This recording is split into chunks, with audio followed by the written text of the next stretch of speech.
किया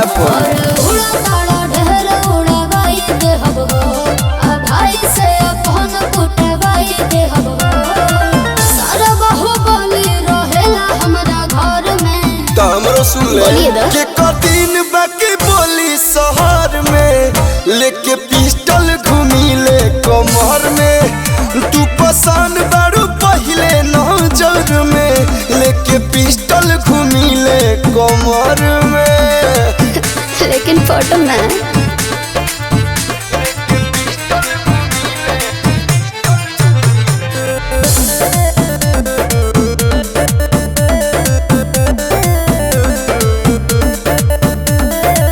रोजे जाइले ऑनलाइन क्लास में रहेले चार जना हरदम तलाश में हमरा रहते अभी डरते रहू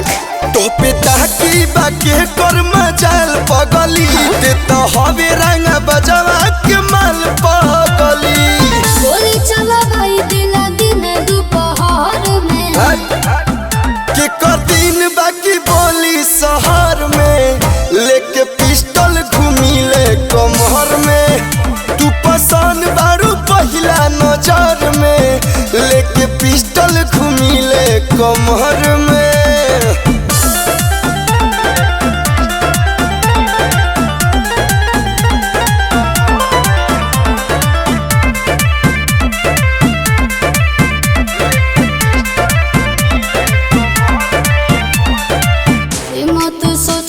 भतार बन जाइबा आसु प्रियांशु के शिकार बन जाइबा शिकार हम शेर कोई सन जे शिकार न करे रंगदार कोई सन जो मन प्यार न करे डूब जाइबा कोनो जवानी के कहर में